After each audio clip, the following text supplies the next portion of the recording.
This is Dr. Adam Paul Cosgrove, reporting from deep in the bowels of the American Mustache Institute, Department of Nuclear Mustachology. And while not engaging in the most groundbreaking and important science research of our time, I only listen to Moustache Blade. Booyah! Welcome to the Moustache Blade podcast, a show dedicated to all things facial fur and traditional wet shaving in an effort to create global facial awareness.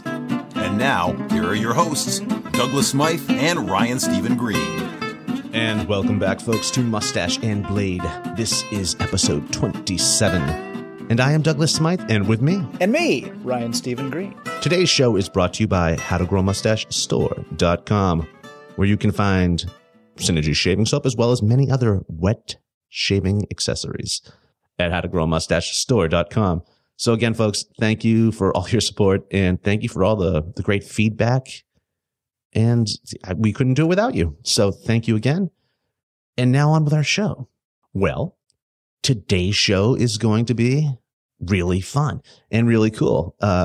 So we got that going on. It's going to be more like an antique roadshow type show. And I think this is what we're going to be doing for the next couple of weeks. I mean, it's really going to be like a series, an antique roadshow style series where Matt and Tiffany Pisarcik of Razor Emporium and I meet up at a bar and do what we like to call brews and blades. Matt will bring a few different vintage razors with him, some sought after and some that are out there that you will find yourself. And he just breaks it down, the history, what they're made of, how to clean it, so on and so forth. It's really, well, for anyone into vintage razors or just wet shaving in general, it's entertaining and thought-provoking, intriguing, and just really interesting. It's a great little segment, and I'm really excited about this and excited to bring it to you. So we got that going on. That'll take the place of our regular interview section for a little while, and I hope you all enjoy that. I know I'm enjoying it, especially after 3 beers in. I'm really enjoying it. So that's what we got coming up today. We also have a quick wet shaving tip, or more like tips today from, well, me, Douglas Smythe. And so I think we're going to just really get on with the show. But before we do, I just want to say, if you'd like to get in contact with myself or Ryan, you can email me at douglas@mustacheandblade.com or Ryan at mustacheandblade.com. Also, if you have a question for us that you'd like us to play on air for the general population, the number to reach us at is 347-333-1511. That's 347-333-1511. And if you are outside of the United States, please remember to dial 001 first. We're looking forward to hearing from you. And if we can't, Ryan or myself, answer the question for you, we will find one of our past guests to answer it for you. And lastly, we would like you to go to mustacheandblade.com. And that is not a website, but a pre-populated tweet. Once you get, really it's so simple. Mustacheandblade.com. You just go there. We've already filled it out for you. You just hit send. And that just creates an awareness that you are listening to Moustache and Blade. And that's all that we ask of you folks. So if you could do that, that'd be wonderful. If not, I completely understand. And before we hop into the show, I just want to give 2 shout outs to some forums. One is a forum particularly designed for servicemen from all over the world, be you active or a vet. This is a Facebook forum specifically designed for wet shaving servicemen. It is called Band of Brothers and Blades, and that's on Facebook. You just need to search that, but Band of Brothers and Blades, and that's run by Joshua LeBlanc of the United States Air Force. So please, guys, check that out. Sign up if you are active or a vet. We'd love to see you down there. And then there is our own forum, the How to Grow a Mustache Google Plus community. And to get there, you just need to go to howtogrowamustachegplus.com. That's howtogrowamustachegplus.com. Check that out. We have a lot of pass arounds going on right now at the moment. Group of really great individuals sharing wet shaving tips, shaves of the day, so on and so forth. Really great group of guys there. I love them all. And we would love for you to become part of our little club. So there's that. And that said, let's get on with this show. Moustache and Blade. Moustache and Blade. Moustache and Blade. That's my show. And welcome back, folks, to another quick wet shaving tip with your host, Douglas Smythe. Hello, episode 27. Wow, it's amazing how fast time flies when you're having so much fun. I'm really grateful you all have yet tuned in again. And that said, let's move on to the tip. However, it's not really a tip. It's a plethora of tips, as they say. And I have nothing really prepared. I've just had a few notes here of some stuff, concerns really, that I've received from letters, from people, from listeners writing in. And a lot of these questions are asked over and over again, so I can't really give any shout outs to any particular names on this because it's just these are constant questions that I'd like to address.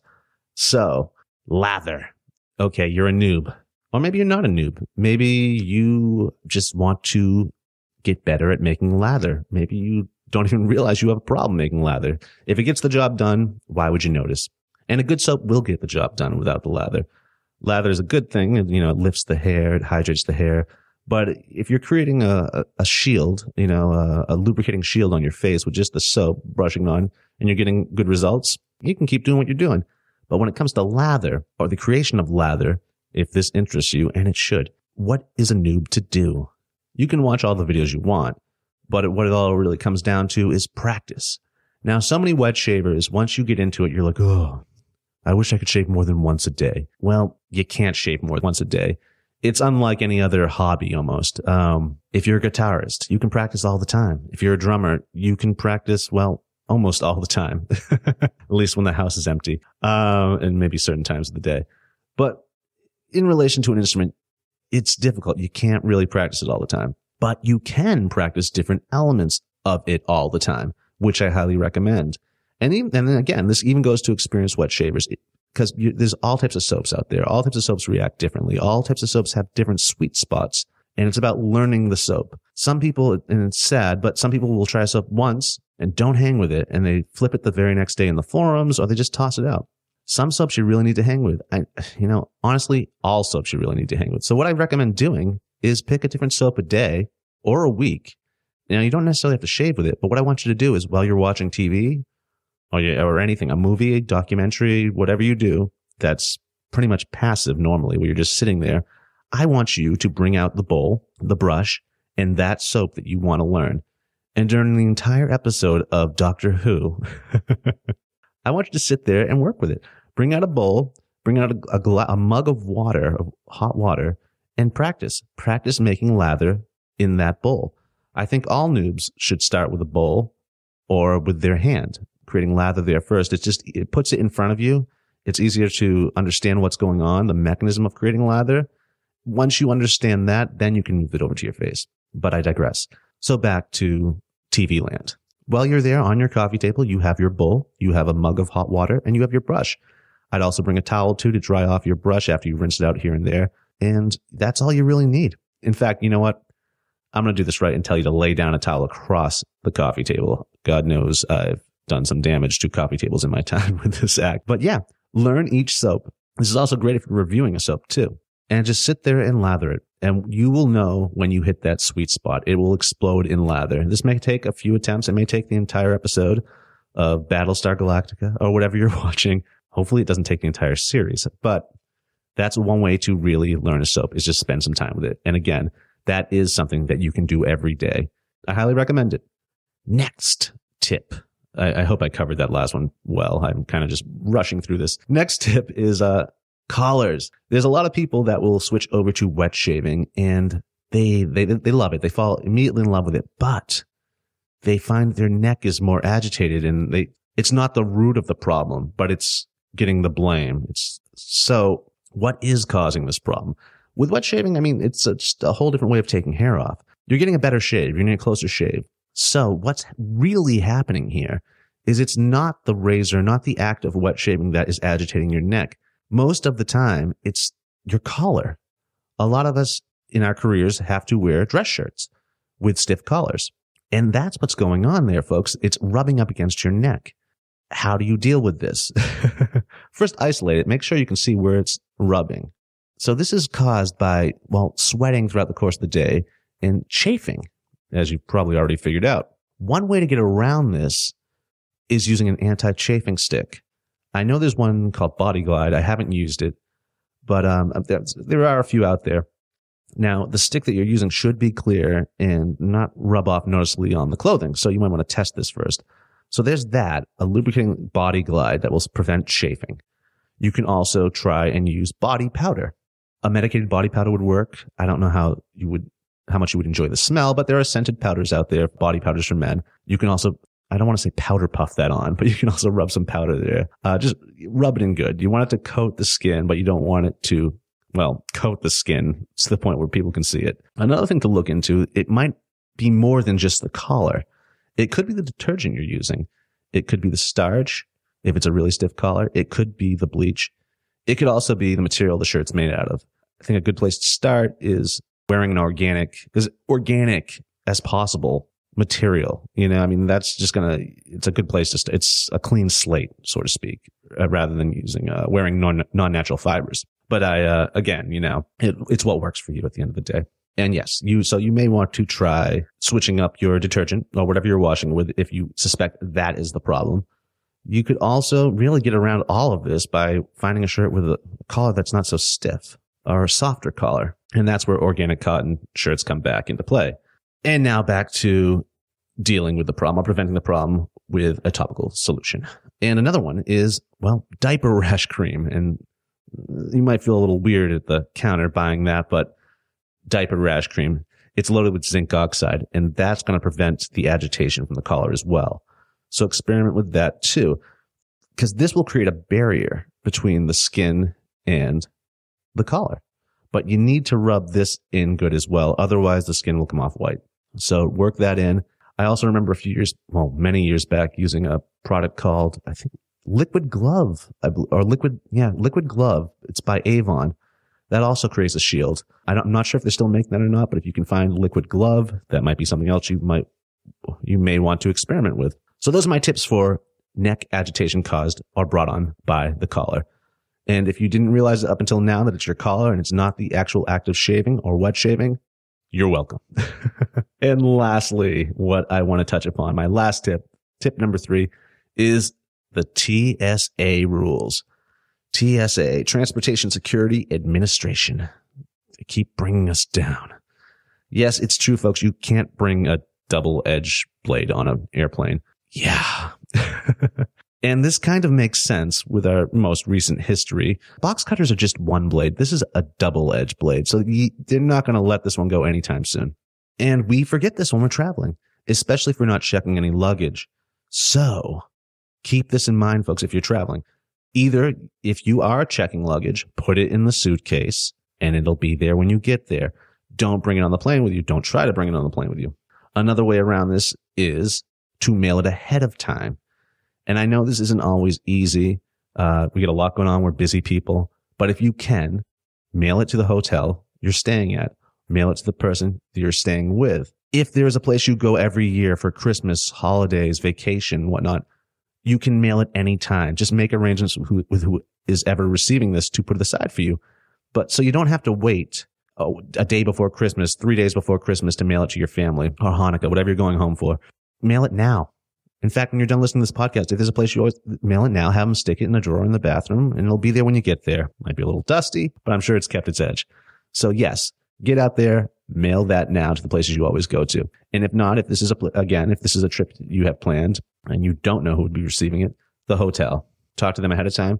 You could also Google the place you're going and see if you can find a wet shaving spot or a wet shaving shop. Another thing to do is use a message board in one of the forums, any one of the forums that you frequent, and see if there's anyone who lives around there that knows of any wet shaving shops or whatnot. They might be able to help you out, but it's good to reach out. And so that brings us to the end of my rambling wet shaving tip. I'm sorry, folks, if that was a little drawn out, but thank you for hanging in there with me. And I hope you've learned something. So thanks again for listening to another quick wet shaving tip with your host, Douglas Smythe from howtogrowmustache.com. I will check in with you next week in episode 28. Until then, happy shaving and make us proud. Hey, men. Ryan here. You know that we get letters. This particular one comes to us from Kenneth. He writes, Ryan, thank you so much for your confession.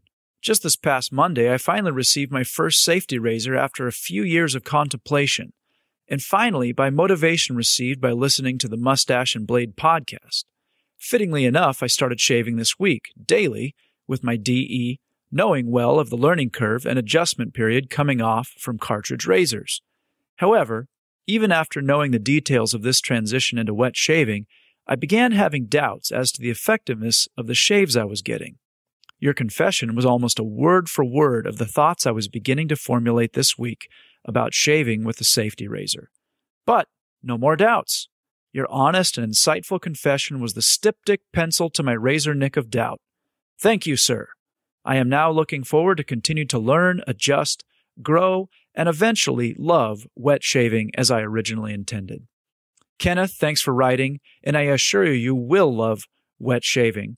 And I also appreciate that you appreciated my confession. It's tough for me to say those things that I did in my confession. It's tough to stick up for the Mach 5.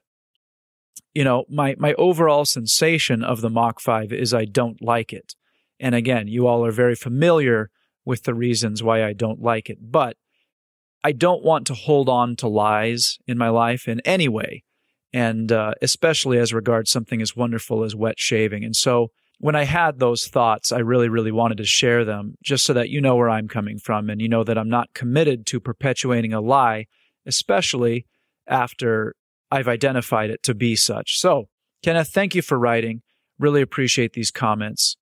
And here's to a lifetime worth of wonderful shaving experiences with your brand new double-edge safety razor. On with the show! Greetings, folks. This is Douglas Smythe, and I am on the scene, in fact, with the Razor Queen, as well as the Razor Doctor, Matt Pisarcik, as well as Tiffany Pisarcik themselves.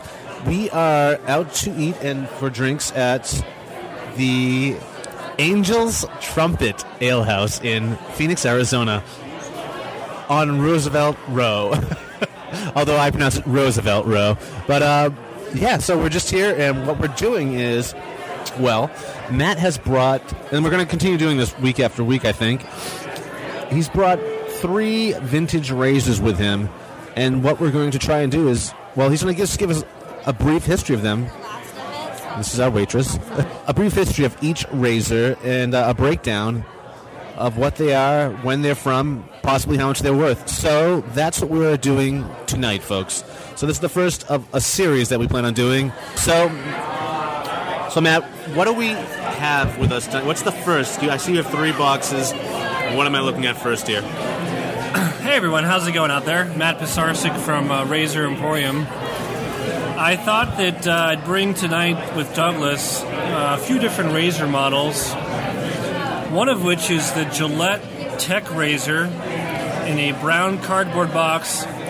We have a lot of customers that and shaving fans out there that all know about the Gillette khaki set from World War I. A lot of people ask me about era correct and World War correct razor sets. But, not very well known razor sets are right around the wartime in the Second World War. So we're talking in the U.S. history from 1938 to 1945. In that time period, Gillette really ceased production of a lot of their common razors and really went down to just a few models. I had that one. Yeah. Not the kit, but I have the razor, yeah. Yeah, so I brought tonight a very seemingly ordinary Tech razor.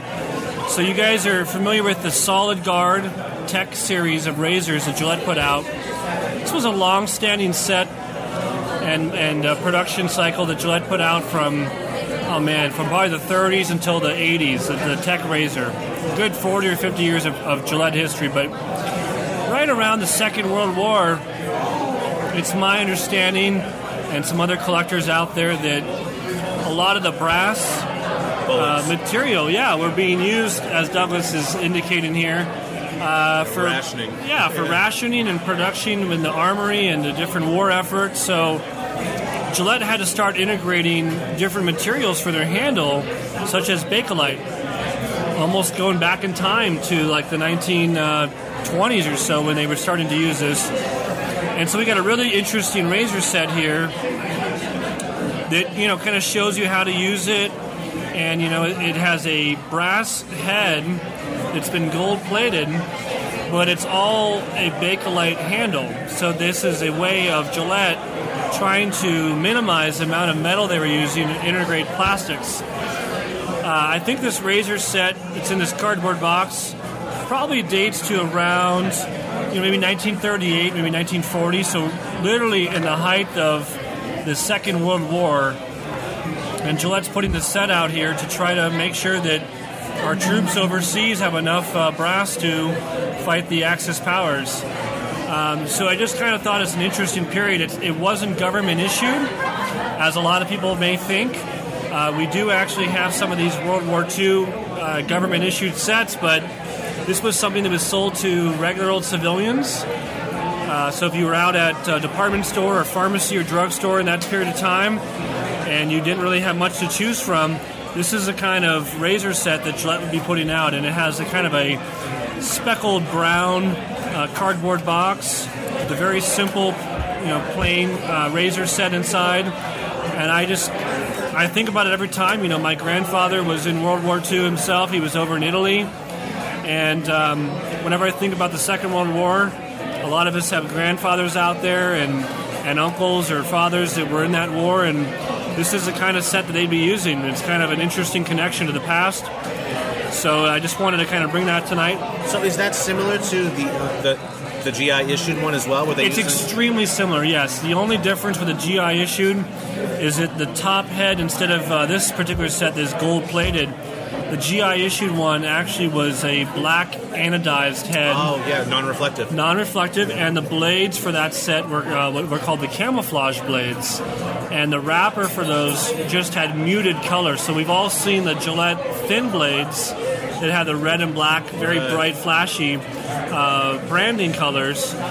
But during the Second World War, the camouflage blades were more of a muted, kind of like a burnt orange and kind of a green, just so that if a soldier in the Second World War maybe had dropped a blade wrapper on the ground, it wouldn't give away maybe their position or such. And those were blue blades, though, too, right? They were, they're kind of like the blue blade style, but they were just in a very, very muted color scheme for the packaging. Is there a date code on the bottom of the head? There's not, but based off the fact that the guard on here has more of a triangular shape and not more of the oval shape, tells me that it's right around 1940 or so. Okay. Because in the 30s, it was more of the rectangles, in the 40s, it went to these triangle shapes. I see what you're saying, Yeah, so that's an easy way to tell the difference on these tech razors, is to look at the shape of the reliefs where your shaving cream comes through on your guard. If it's triangles, it's more of in the 40s. If it's just ovals, it's more of in the 30s. Okay. Now, that's a Bakelite handle. See, for me, Bakelite for years was always about diet cooking. Right. But what can you explain to the listening audience what Bakelite actually is? I mean, it's the ancestor of plastic. It's an early incarnation of plastic. Okay. It was a way of kind of molding and shaping plastic to form any kind of shapes. You see sunglasses today have, kind of like almost a Bakelite style. Back in the day, you would see combs. Injection molding and anything, jewelry cases, any small travel devices really were Bakelite, because it was a very early form of plastic molding, as Tiffany from Sharp Lady Shaving pointed out. But how does that differ from today's plastic? Well, today's plastic is a lot more durable. The Bakelite, as beautiful as it is and very ornate, you see beautiful tortoiseshell patterns and other kind of intricate patterns and French ivory and stuff. Today's plastic is much more durable. The old stuff, as beautiful as it was, has a propensity to snap or break. Brittle. It's brittle. Very stuff. Brittle. So and is that because it is in fact baked? Were they baking it? It was baked off. It was something that was a hot process to make. I just think it was a different formulation. I think, like anything else, it looks different. I mean, like even those old radios, those antique brown. Yeah. Those, yeah. I see those at Bakelite. Yep. And it's like... They're very brittle, though. Brittle, like it was in fact baked. I mean, Yeah. you're putting it in an oven. So I think it was just kind of an early form of doing things, and it's gotten better over the time, just like anything else. Yeah, no kidding. So that's the Gillette Tech razor from the mid to late 1930s in this beautiful nesting box. It's, again, as Matt pointed out, it's brown with like this speckled pattern, almost floral, with a navy blue logo and writing and script on it. It's amazing. Very cool World War II era set. Very nice. And now, what would something like this be worth? Something like this in this Roughly. condition, I would say anywhere between maybe $35 to $70. Just depends on condition. If the plating's good on the head still, more like the $65, $70 range. If the plating on the head is kind of beat up, then the razor says kind of broke, maybe $35, $40. $40, right on. And did that come with a case for the blades or just the blades? That's just how it came. It just came with a pack of blue blades on this set here. That's it. Okay. The blade banks kind of fell out of popularity around the 30s or so. Well, that's interesting. You don't We're going to really bring see that many. back. I mean, I love them. I know. I don't have any matching ones though. I buy them separately from I'll get the razor really cheap and I'll get the blade bank really cheap. And it's like, you can tell, the metal's different or the polish. It's a bloody mess. I have so many customers that actually think that we work on Zippo lighters because they'll see the old blade banks like, oh, you work on Zippo lighters? And we're like, actually, nope, those are blade banks. And, today we're kind of spoiled. Our modern day, blade dispensers like from Feather or Dorco or whomever are plastic, and they even have a small slot in the back to put your old used razor blades. But, back in the day, Gillette, when they first came out in the 1910s, 1920s, 1930s, they just had these small little tins that looked like a miniature Zippo lighter, two-piece style, and you would just have a small blade safe for blade bank. Yeah, no doubt. So I never thought of them as a blade bank. I always thought of them as a blade safe. Yeah, I've heard both terms. Yeah, I never would have ever... I identify the word blade safe almost like razor safe, and that's like kind of a place where you put your used razors underneath. And I've seen, we've sold actually on our site like ceramic or porcelain style razor safes that sometimes are a barber's face or a little guy kind of holding a razor or a little mug, and he has a little slit on top of his head, and you just put the blades down in there. Yeah, no, those are really cool. I call those razor safes, but so it's kind of a interesting vernacular here. Yeah, no, it really is. I've never heard it called that before. The house I just moved into, I have a blade bank in my medicine cabinet. Each medicine cabinet, I have two so cool. cabinets. It is. I've been wanting this for years. I'd like to say or think that it was the selling point for me moving in there, but I didn't find out until after the fact. And I finally have them, and I'm using them. Well, you guys are both from back east. My wife, Tiffany, and Douglas here are both from the back east area. Tiffany's from Connecticut. Do you guys find that in the back east, because the houses are older, houses have these slits, or is that kind of just a novelty for the blades? Well, the houses are older, but medicine cabinets are newer there now. So I only saw them in college in the men's dorms, and I didn't really know what they were at the time. But thinking back, I remember seeing them. What do you think, Tiff? What do you think, Tiff? No, I grew up in rural Connecticut, and there was one house that we actually gutted, and there was literally thousands of razor blades in the wall after we sledgehammered. Watching as they restored it. Yeah, no, I literally helped to sledgehammer the wall and pull this out. We just did it as our family. I was a teenager. Tell us about that, dude. I mean, when you were... I've always wondered about the guy, or the gal in this case, that has to break through the wall and find all these places. They were thousands of them. How high did they go up? To the fire board, or... So if you imagine, so once you get the wall out, of course, once you studs, everything, it's in between the studs, which are typically, fairly narrow back then because the houses were a little 16, bit smaller. 18 inches. I mean, this was I think this house was built in the late 1800s, maybe 1890 or something like that. So when we took the wall down, they kind of fell out like a little pot of gold, and of course. Pot of rust. Back then you didn't really appreciate it. It was just don't cut yourself when you're picking these up, kids. You know what I mean? Right. But I would have to say it was probably a good 8 to 10 inches off the ground. That's cool. 60 years of someone dropping blades. Oh yeah. Because that house had been in multiple families, and when it was originally built, it was built for a Boy Scout camp. So that was where they had like their offices and different things. And then it had been expanded by a family and was right connected to a lake and had a lot of different... there's just a lot of culture back there. Right. But, you know, your closest neighbors were cows, and, you know, you deal with lots of razor blades in the wall. I know, like... It's such a cool place to be from. I'm so spoiled out here out west. I'm a Phoenix native, and, you know, getting together with Tiffany and now Douglas... It's kind of interesting to hear about so much history because I grew up in houses that were built in the 70s or 80s, and these guys, you know, grew up in houses that were built so much earlier. Yeah, the house I grew up in was over 200 years old. 200 years. There was like escape routes, trap doors to escape from Native American raids or Indian raids, as we would have called them back then. Right. But yeah, it was one of two houses that were originally on the block before it was a block. So yeah, but it's funny because we don't think about it like that. Like you look to us, we look to Europe and go, now that's some history. Right. Like, well, yeah, I mean, out here west, anything older than 50 years is history, right? No. That's true.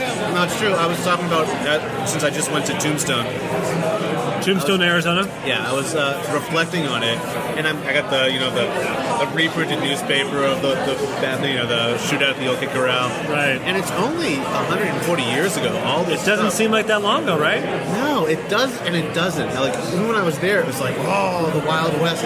But it really, in all reality, it wasn't that long ago. But that, for us as North Americans, it is a long time ago. Like we're still a young country, very young. So I mean, it really is something else. So yeah, even when back in New England, growing up when you're a little kid, everything's old.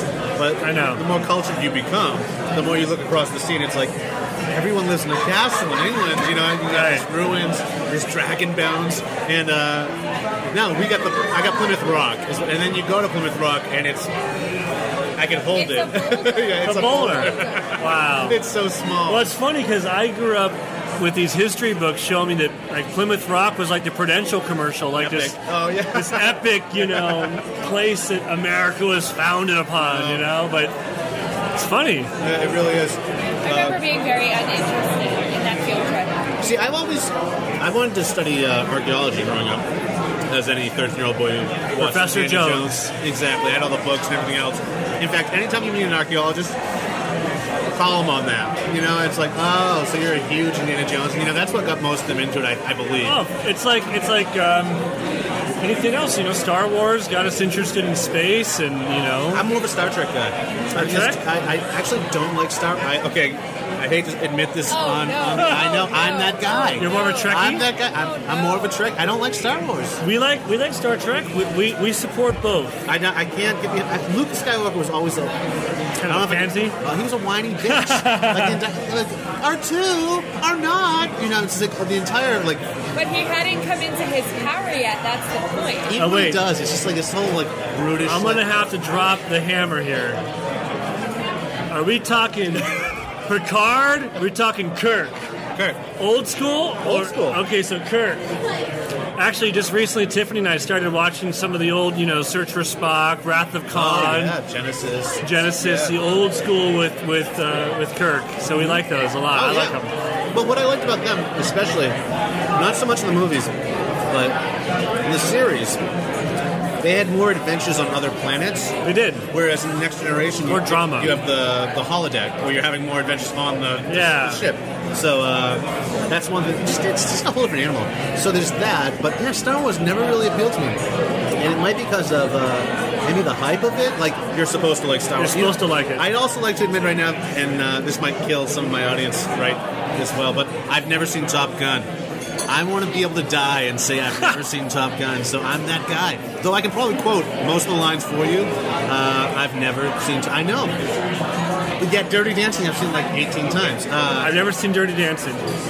No, I dated a girl that came from that town where it's supposed to happen at.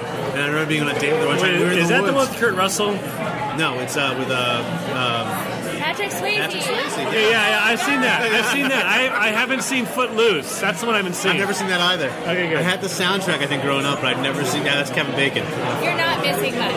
No, I'm sure I'm not. I mean, it's about a 5-pound Sarah Jessica Parker. Yeah, no, I'm glad I missed that one. So I guess there's Footloose, there's Top Gun, and I'm not a fan of Star Wars. I'm sorry, folks. It's not my thing.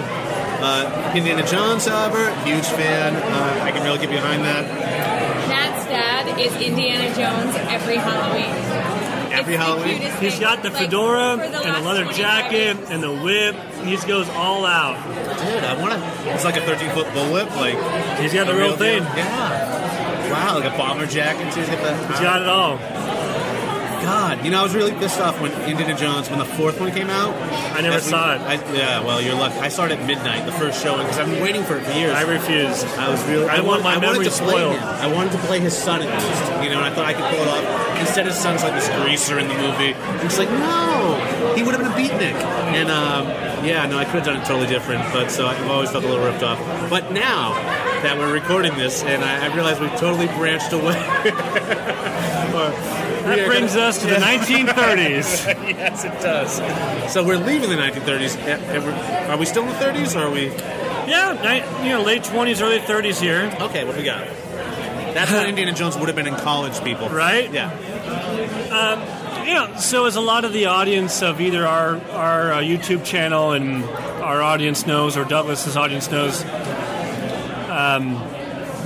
I had the great pleasure of getting to know a living legend that's now passed on, a friend of mine, Mr. Roy Johnson. And, Roy left me with a lot of great stories. He was a collector and a big guy that contributed to Razor knowledge that we all can appreciate today with his collaboration with Phil Krumholtz on the complete Gillette Collector's Handbook. And we've all kind of, been able to understand and know Gillette through Roy's eyes. And he lived right here in Phoenix, and I had the great pleasure of knowing him. And, man, there's so many great stories and so many great pieces he passed on to me. I brought one of them tonight to talk about a very seemingly ordinary set, not Gillette, but rather Valet Autostrop. For those of you that know, Nice. Okay, so that's stuff. Okay. Yeah, for those of you who know out there, that Valet Autostrop was actually acquired by Gillette. Yeah, Oh, really? Yeah, it was a subsidiary after a while. Gillette was competing so much for Double Edge sales that they actually bought up one of their competitors that was selling an alternative to Double Edge, just in order to continue to capitalize off that. And just in case. Yeah. So I recently made a very short YouTube video showing, what's in the box. We showed Mr. Roy Johnson had, I believe, 17 or 18 of these sets, completely unopened mint Valet Autostrop sets from the 1930s, made in England. And he had acquired these from a antique importer up in where he lived at the time, up in Seattle, Washington. And this antique importer got a random box with the big lot of other antiques coming in. I opened it up, and it turned out to be a bunch of unopened Valet sets from the 30s. So Roy happened to give me one, a few years ago when I got to know him. Kind of a gift from him to me. This is a piece that's in my collection now today. I very much value this. And I'm going to be opening it tonight, actually, for the first time. I've never opened this before. Completely unopened. Oh, really? This is the first time you're opening? Mint condition set from the 30s, as if you literally were opening tonight for the first time.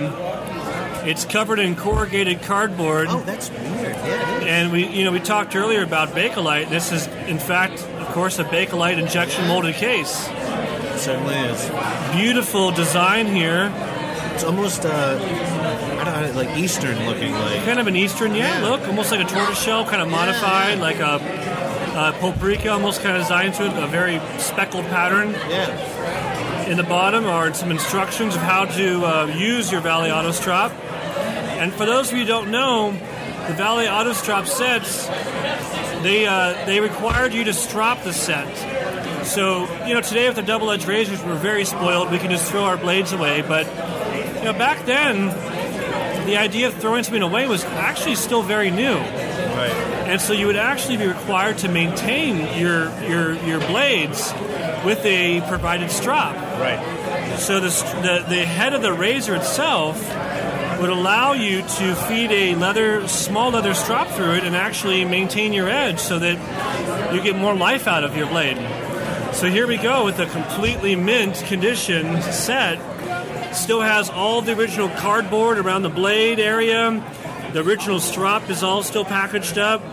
And just literally a piece of history. Oh, yeah, it's got the fake blade, cardboard, print out in there as well. I mean, just incredible. How does this open up exactly? I don't have one of these. Ryan does. Okay. Usually this little back lever here just loosens it up. I wish we had this on video. Yeah, now you can just remove this little insert, as you said, that says valet. This is where your blade goes. And that's actually where you also feed your strap. And this mechanism with these small gears on the side allows it, as you rotate on the strap, this will actually flip it back and forth just the same way that you flip a straight razor back and forth along a straight... Oh, it's holding the blade and flipping it back and forth. Oh, yeah, and then you lock it in place with this small lever there. Oh, that's great. So now it's ready and locked down against your shaving guard so you can shave with it. Wow. But I mean, talk about just a very cool set. It's got, so it's like... So it's a single-edge razor. Single-edge razor. Single-edge razor, because it does have that same classic single-edge angle. It does, but it's smaller. The blades are just a little bit smaller. If you notice here, we have a few blades that are accompanied. So, okay, they're much smaller. I don't want to open one up, but it is about maybe 3/4 the size of a double-edged blade. Just a little bit smaller width and just one edge, and it'd be flipped back and forth. Now, how long did they exist for, Valet? How long were they around for? You know, Valet Auto Strap kind of went out of function in the 30s. Gillette acquired them, I believe, around the 1915, 1920 period of time. Okay. And again, you know, just like any other conglomeration today, if a company can't, you know, beat out its competitor, it usually just buys it out. Right. So it's a way of maintaining that existing customer base, but able to control the profits. Turns into a subdivision. Or yeah, it was definitely a subdivision. So, I mean, the fact that, again, this was a gift from my good friend, Mr. Roy Johnson, 99-cent, made in England, Valet Auto Strap set, complete with 3 blades, a strap, a Bakelite case, of course, the razor handle. I mean, we literally just opened up a piece of history for the very first time tonight. This has not been opened since the 1930s. So fun. And I'm putting French fry grease from 2014 all over the knurling right now, people, as we look at this. Sorry, Matt. It's okay. Yeah, and it's interesting because, like, a lot of the time you will get something that's never been opened. Never been opened. But you still see, like, this going on. Yeah. What is that? Just oxidation? It is happening on the knurling. So a lot of people are used to this term. It's dirty in some of the knurling here, and I'm asking him why. So there's 2 terms we talk about on Razor Emporium. We have what's called the Razor Rating Guide, and a lot of people throw around this term new old stock, or they throw around the term mint, and they use them interchangeably, and they're very different terms. Right. So what we just opened up. Same thing. Yeah. I believe Tiffany actually just sold yesterday a new old stock Black Beauty razor from Gillette from the 60s or 70s. But when we talk about new old stock, we mean that it literally has never been opened before. Right. And we just opened it. And so now this razor set is no longer new old stock. Right. This razor set is now considered mint. It just means that now the razor set is as if it left the factory. But just because it left the factory, we have to fast forward in time to 2014, and natural processes such as oxidation to the metal handle have taken place even though it's been sealed in this package. Right. I couldn't control the fact that oxygen leaked in and kind of, you know, gave a little bit of tarnish around this handle. But if I took a small polishing cloth and just wiped it, that tarnish would come right off. It's right on the surface. It's not like it's, you know, water corrosion or something in depth. Right. So, new old stock means unopened. Mint means it has everything as if it left the factory, but it has been opened. So tonight we've taken this razor set from new old stock condition to mint condition. Now its value, you know, really is probably very similar. But some people, especially with packs of razors, let's say like a slim adjustable or a fat boy adjustable, man, if you found one of those that's in new old stock condition, never opened out of the blister pack, That's very different than it's been open and still has instructions and blades, and it's just now mint. Yeah. I mean, we're talking, very different price That's point. interesting, because I always thought mint was actually more valuable, but it's new old stock. I really consider things that have never been opened as new old stock. It's new, old stock. So it's old, but it's brand new still. That's what So I really look at new old stock as the best and highest quality as a collector. Yeah, no doubt. Now, okay, so how is that razor going in the box there? Is it goes down head first like that? Yep, I believe the head just goes right in here like this. The oxidation that we are seeing on the front of that bar, is it possibly due to the moisture content that was in the leather strop? Yeah, that could be something. It had some moisture. This cardboard is not... without permeation from oxygen. So over the years, it could have been exposed and get a little bit of oxidation on there. But, a true collector understands that. Oh, sure. You understand the fact that you can't, unless it was in a, hermetically sealed container, airtight, you can't control the fact that oxygen's leaked in. So there's going to be some tarnish, and you expect that. In fact, true collectors don't polish their razors. I have pieces in my collection that are silver-plated that have a beautiful black patina, and I leave that because it means that it's just original. Yeah. If you guys out there are familiar with coin collecting or silverware collecting, you don't polish that patina off, and it's almost the same for razors that, if you're going to collect it comes as it is. Wood, too. I mean, I have an Edison player, and it's the same thing. I won't refinish it. I mean, it's the patina, the natural patina on it. It adds to it. Yeah. It also protects it as well. But, that's amazing. Okay, so that's Valet, and I never knew that that they were a subdivision of Gillette eventually. Yeah, Gillette just couldn't do it, the competition. They were really pushing hard for the double-edged blade to take form now that we all get to enjoy out there. Yep. And so they bought up one of their biggest competitors in the single-edge market. Unbelievable. So that's some razor history for all of our fans out there. Okay, so we went from the 30s to the 30s. Late 30s, early 30s. Yep. And now we're going to jump back. Now we're 150 years further. Now we're going to hop in the DeLorean. Yeah. We're going to hop in the DeLorean here with Doc Brown and really go back in time, guys. Set your what was it? Control called?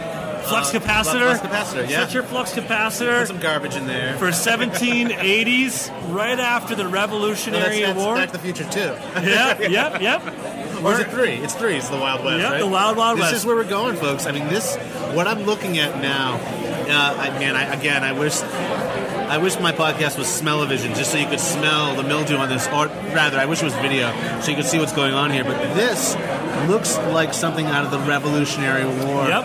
And I'll let Matt take over. Go ahead. Tell us what we're looking at here, Matt. So... we're all familiar with straight razors as they appear to us today. The hollow ground razor that really has its origins in Hamburg, Germany, from around the 1890s. But if you really rewind the tape, you take that trip in the DeLorean, you come back to 1780s, 1800s, and you don't have the hollow ground razors. You have these sets that are big, heavy-duty chopper wedge-style blades. I'm holding in my hands a set that's a matched pair, number 1 and number 2, in a beautiful cardboard or kind of pressed fiber wood box here from the company called Packwood. And this is a number 1 and number 2 set that feature black horn for the handles and, of course, traditional carbon steel, even before the dream of stainless steel. Traditional carbon steel blades. And, guys, you can always tell an early edition, early 1800s blade from a straight razor by the tang. Some people call this a monkey's tail, but when you see this little monkey's... Who calls it that?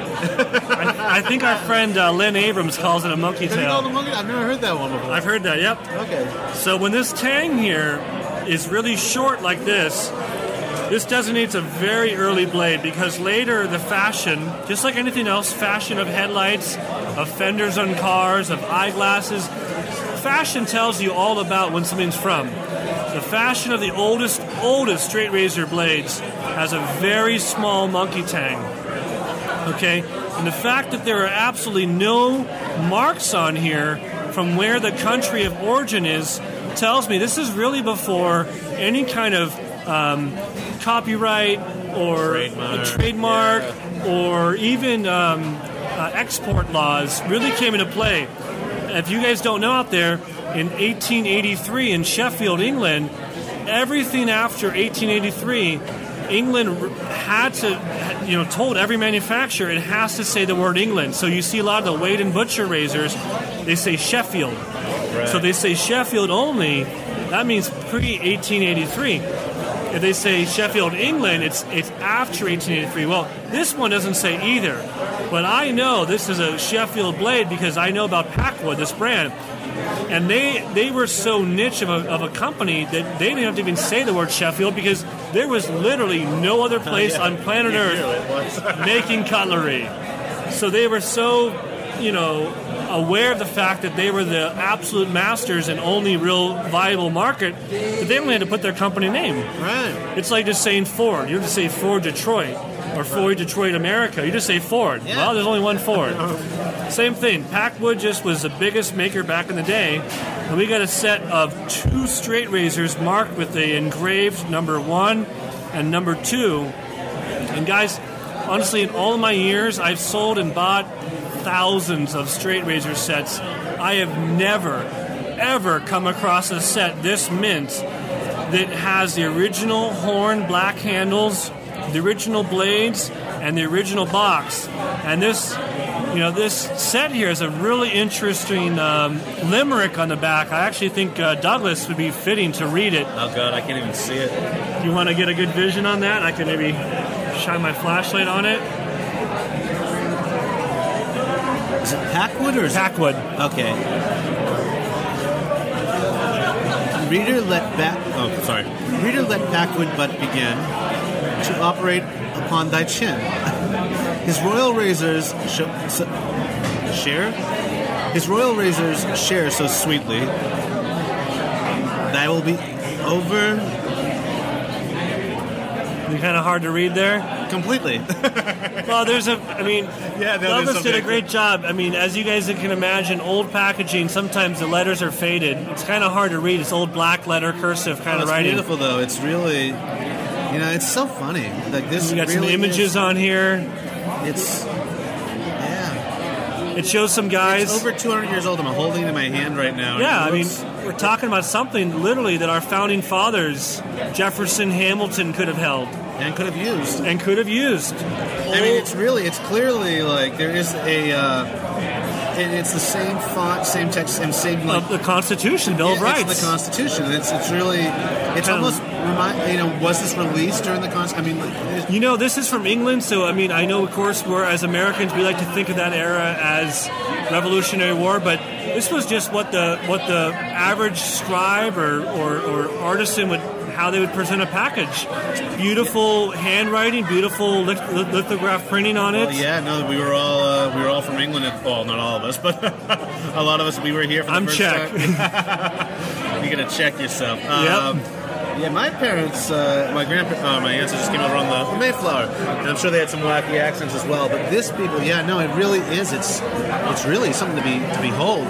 So anytime you see something of this era, even if you guys out there are just your average shaver using a Merkur 34C or a How to Grow a Mustache razor or whatever, you have to look at this and realize that this is the origin of today's shaving. That it all started with the straight edge, the wedge style razor coming out of England, big hefty carbon steel blades, no different than the blacksmiths making this. They'd be making, butcher, knives and cutlery, swords. They just made smaller styles for the shavers out there. But when you look at this, you're looking at shaving history and really the advent of modern razors, and when men could start shaving themselves. Even in this era, a razor set of this quality would probably be owned by some kind of nobility or some kind of officer. An officer. Or a general, or a landlord, maybe someone who owned a lot of land. It would cost a lot of money to own this. There's no price on it. Man, if only there was a price on it, I would love it. But I would imagine this cost the equivalent of probably a half a month's, work, whatever that dollar figure is. you'd have to save up to really pay for something of this quality. It's so weird, and so there's 2 blades, and there's 2 straight razors in this box. One is labeled 1, the other one's labeled 2. I wonder what the story is behind that. I mean, is that the order you would use them in? Or? Tiffany actually had a really good theory, and honestly, at this point, collectors really just make theories. We don't know. So what do you say about the number 1, number 2, Tiffany? It's kind of like Gillette on the blade banks at the beginning put sharp and dull so they could really tell them apart. These guys put a 1 and 2 on it. I mean, I think they did because you would use the 1 until it got dull, and then especially if you were a person like a salesperson that would travel or once number 1 got dull, you could start using number 2. Oh, that's interesting. And then go back and get them sharpened, but you can tell them apart because sometimes if you're in a hurry and you grab the wrong razor, you could cut your face up or you end up with razor burn, so this could help tell them apart. Yeah, it's funny Tiffany says that as a theory because, even like the 7-day sets we're all familiar with, real collectors know it's kind of like a baker's dozen has 13 cookies. A true 7-day set for straight razors actually has 8 razors because the 8th razor you'd use as your butler was sharpening the other 7. Right. So this could have been more of like a reserve razor. In fact, this number 2, if you look at it, isn't an identical match. It actually has some kind of reliefs here on the spine. I believe some kind of rudimentary guard could have gone over it. This could have been where a guard could have been placed over it. A comb? Comb to kind of be maybe a more of a detail razor, more of a easier shave, and that was more of your primary razor. I don't really know. I mean, honestly, guys, your guess is as good as mine. Yeah, we don't know what we have here. I don't have documentation from Packwood. They haven't written me a letter telling me what this is about.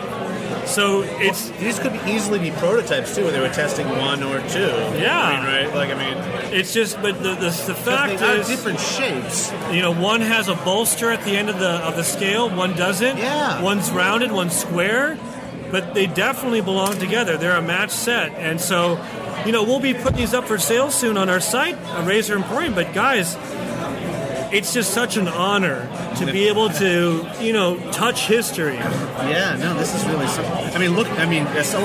As a businessman in this industry, if I had prototypes on me and I was doing a pass around or whatever, this is exactly how I would package them and label them so I get your review. They could have been samples. How was 1? How was 2? Because, honestly, the handles are totally different. These are 2 different razors, but one is labeled 1, one is labeled 2. Is one, or maybe for a barber school, 1 was for the face, 2 was for the back of the neck. We don't know. Yeah, we really just don't know. But if I was testing, if these are prototypes, that's exactly how I would do it, and that's exactly how I would send it out. Do you want to order to barbershops? Do you want to order number 1? Yeah. Or do you want to order number 2? Yeah, exactly. So I don't know what's going on with it. It's amazing, though. This whole... Yeah. I always say that, we put up an Instagram picture the other day, and, not to brag or anything, but, man, it's just, I feel completely honored to be in this industry where we get to touch history and preserve it. And, I said this on our last YouTube video, guys, really, what can we touch today from the 17 or 1800s that's still functional? Could you get a horse and buggy out and ride it around today?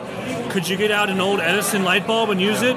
But man, you could buy this set, acquire something like this, an old straight edge, sharpen it up, polish it up, and you can still use it. It's still functional. Yeah. What else? What is else still functional? Well, not only does it still function, but if you take care of it, chances are your grandkids can use it. Yeah, it's multi-generational. Yeah, from the 1700s to the 2000s, right there, razor history. It's amazing, and this is another one of those things that you really don't feel the weight of it unless you see the box and them in the box. Because if Matt just whipped out these blades, it's like, okay, yeah, it's a straight razor, and the condition they're in, restored. You wouldn't. These look like modern straight razors. They do. They really haven't changed that much. We have some good people working for us. Yeah, he does. But so the weight really isn't added unless you put them in the box that they came in, because the boxes and the packaging always ages faster. Pressed wood or pressed paper. It's fiber or something. It might be wood. It's almost like Oh, you know what it is? It's like that Asian style, so it's like I don't know if that's balsa, Like- but it's a softwood wrapped in all paper. the papers together. Yeah, compressed. It's something else, but that's really what adds weight to it, is when you get a complete set in the package, where you can really, that's when it hits you. Like, this is something old. But if you was just to whip out these blades, I wouldn't be able to tell the difference between the modern blade and the antique blade, but it's all about the packaging. It's amazing. It's amazing. Well, Matt, is there anything else you'd like to add to this? No, I'm honored to be able to talk to your listeners out there tonight, and with Tiffany here, my wife, and be able to discuss all this great razor history. And thank you guys so much for the opportunity. Thank you, Douglas, so much for letting us chat with you about some razor history tonight. Complete pleasure. I mean, I just want to recap really quick.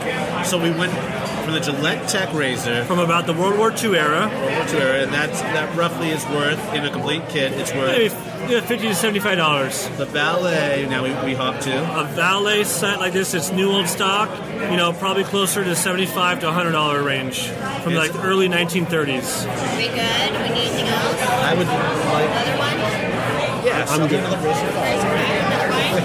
You good? I'm good. Great, thank you. Okay, that was our waitress. Seems like every other episode, I'm apologizing for our waitress. But regardless, so now we got the Valet, and complete set, new old stock, $75 $75 to $100, I would say, yeah. And this box is great as well. Yeah, beautiful Art Deco style, it is transitional period. It almost like, if this was to remind you of any sport, what would it be? I think golf. Racing. I think golf. Yeah, I golf. see like the little 99 on it. Looks like it belongs on the side of a race car. Oh, Like yeah, maybe yeah, like yeah, a little yeah. Shelby. Reminds me of a Swiss or Army something knife. cute. Okay, so we all think something different. I think golf Yeah. balls, but I don't even golf, so I go can figure. see golf. I can see golf. This is the Valet. So we got that going on.